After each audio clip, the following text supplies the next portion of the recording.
Hey everybody, welcome back to Watermen Mechanical's YouTube channel. Again, I am pleased to announce Scott Smolsky, the owner of Watermen Mechanical. And today we're going to be talking about the top plumbing upgrades people in Edmonton in 2025 should be considering. Have you ever had a pipe burst at -30 and flood your basement while you were out of town? One Edmonton family did, and it cost them over $18,000 in repairs. Today, we're talking about the plumbing upgrades that could prevent disasters like that and actually save you some money in 2025. From energy efficient fixtures to smart leak detectors, we'll show you what's worth the investment and what's not. Question number one that I've got on my list for you today is, what are the most common plumbing issues that homeowners face and how can upgrades help prevent them? Well, leaks are obviously a big one, Trevor. Wintertime especially, we get some pretty cold winters here in Edmonton. I'd say the main thing is just making sure that your furnace is running properly. Biggest thing with that is thermostat and your furnace filter. So change out your furnace filter regularly, make sure you got batteries in the thermostat, and your furnace should run, and you shouldn't get many leaks in your home. Now, if you do get a leak in your home, obviously it's nice to be able to shut the water down as quickly as possible. Main problem with that is if you're in an older home, the valves can be seized. Right. So if you don't exercise your valves every few months or at least once a year, they can seize up pretty quickly on you with the hard water in Edmonton. A few ways to stop that would be exercise them regularly, which most homeowners aren't going to do. Right. You can always phone us out for a quick plumbing inspection, a yearly inspection, or even, twice every 2 years is fine too. Just as long as you're exercising those valves, you got to make sure that main water shutoff is going to work correctly when it comes down to it. Okay. How do modern plumbing systems help with water efficiency in 2025? So I would think that most people know the older toilets used about 13 and a half liters per flush. Now we're using about 4.8. Just the actual molding of the toilet is a lot better. The flush mechanism is a lot better. They've just, kind of not come up with aerodynamics for it, but just a lot more of an efficient model. The other thing is low flow fixtures. So aerators and faucets and low flow shower heads. So you actually feel like you're getting just as much water, but it's not putting out near as much water as it used to. Okay. Yeah. That's awesome. So you're saving water, a little bit on your bill. Yep. That's great. Heating bill, water bill, both. All right, Scott. So what are the benefits of replacing Poly B with newer options? Sure. A lot of our Poly B swaps come from realtors or home inspectors, people that are looking to buy or sell a home. Insurance companies have a hard time insuring Poly B. It's a big problem these days. Most insurance companies won't do it, and I think you have to look pretty hard to find one that will. So one of the benefits or one of the downsides to Poly B is it's going to leak over time. I've only ever seen 1 or 2 catastrophic leaks from Poly B, and that's when they're sitting right beside a big light. UV is never good for much of anything, including Poly B. So, but it does usually leak at the fittings, and sometimes a slow leak is just as bad because then it creates a lot of water damage, mold, rotting wood, and things like that. So to get rid of your Poly B, just to save from some surprise leaks. Yeah, and getting rid of that, putting in PEX. Yeah, so we put in PEX tubing. It's cross-linked polyethylene piping is the actual proper name for it. And can last, anywhere between 50, 70 years is what the manufacturers say. Wow, that's an incredibly long time. Yeah, okay. Just as long as copper. Okay, now, seeing as we're discussing energy efficiency and how people can save some money in their plumbing, let's talk about tankless water heaters. So give me some of the benefits of tankless water heaters and how that helps with some efficiencies. So tankless water heater, you are saving on gas because you're not going to be heating that water continually. So when you leave your house in the daytime, nobody turns down their tank. Maybe on a vacation, some people do, most people don't. Your on-demand system is just going to turn itself right off. It's obviously going to sit there in waiting mode. So if there's a pressure drop in the system or a call for hot water, it'll turn on.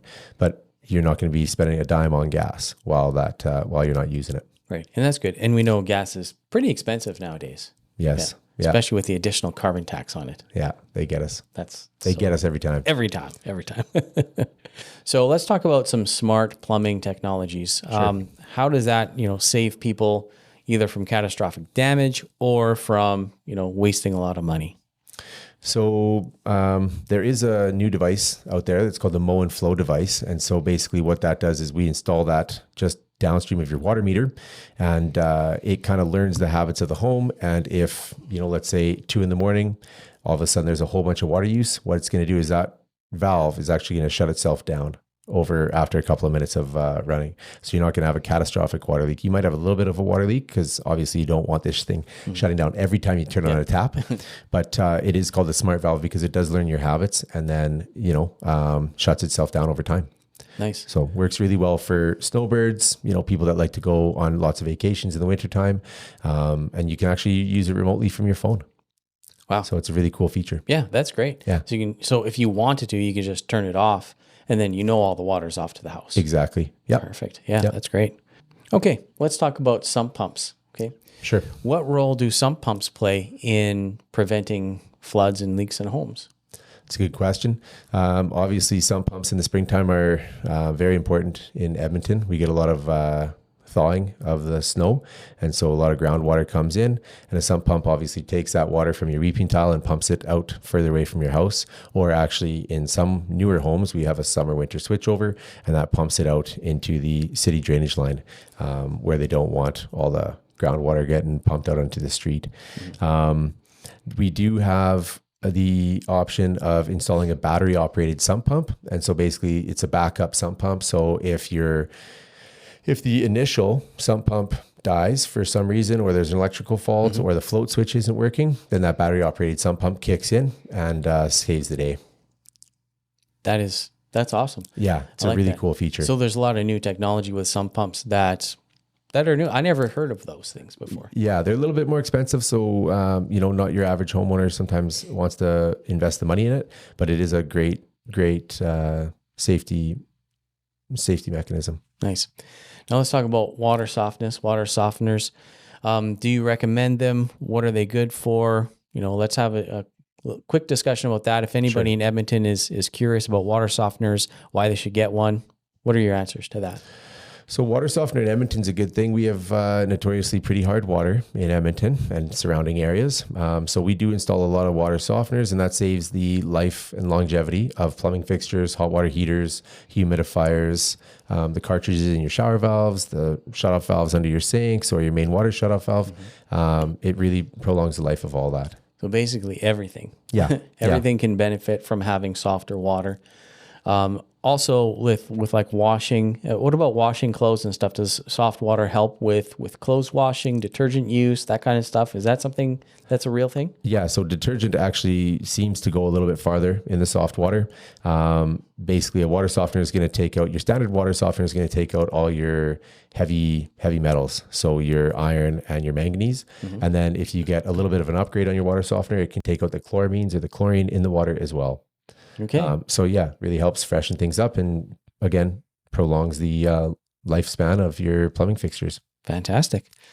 Okay, Scott, you're the professional, right? Yes, sir. You're the professional plumber. And what are some signs that someone needs to do a plumbing upgrade? Signs for a plumbing upgrade. Honestly, I mean, just as well as I do, when you walk into somebody's home, if they haven't done anything in a long time, you can tell. It definitely increases the resale value of your home, can definitely lower your water bills and also your gas heating bills if you have a really old tank. A lot of people with their older tanks, they say, I'm not getting a lot of hot water, so they just start turning them up and up. And what happens then is the water hardness actually settles out of the water and creates an insulating barrier on the bottom of the tank that gets baked on. So even if we go to flush your tank, it's not going to remove any of that sediment because it is baked on to that hot water tank.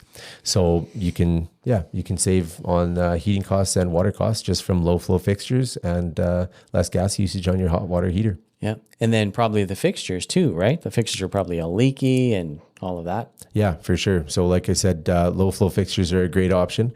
And you less risks of drips and leaks. All right, Scott, let's talk about homeowners who want to, protect their home and save a little bit of money in the long run. What are some things that they can do to protect their plumbing system and potentially save themselves, thousands of dollars over the life of their home? I would say the best option would be non-freeze hose bibs, your main water shutoff getting replaced, or you could always install a new mow and flow if you don't want to go and through the process of getting EPCOR to do the water shutdown, and then we come in and change out your main water shutoff, which is located just before your water meter. So I'd say the non-freeze hose bibs and the main water shutoff valves are some major problem solvers in a home, especially for those people who travel and those people who like to go away on a weekend, or even in our cold winters, Trevor. If you get a cracked or frozen pipe, then it can cause a serious issue in the springtime, or even just later that week when it warms up a little bit. The other thing is on-demand hot water heaters. You can end up saving money over the long term if you upgrade to a on-demand water heater. There are some government grants that can get you given back to you if you upgrade to energy efficient appliances in your home. Okay. Let's talk about copper. Sure. So a lot of the older homes in older neighborhoods still have copper lines. Is it recommended that we change out the copper lines to PEX, or what would you recommend in that such a situation? I mean, copper lines, no, unless you're in a super old home, I don't think you have too much risk with copper line. Obviously, you can get some pinhole leaks. But you know what? A pinhole leak in a copper line is going to be persistent, and so it's going to show itself pretty quickly with some saggy and leaking drywall or leaking ceiling. So no, replacing copper isn't too much of an issue. There is a piping called poly-B piping, polybutylene. It was installed a lot in the 80s and 90s and maybe a little bit in the early 2000s. And that is very problematic, and insurance companies do not like to insure that. So we get a lot of calls from realtors and home inspectors, and people are thinking about selling their homes, or just notice that there's a dark gray pipe that their water lines are made of dark gray piping, which is called poly-B.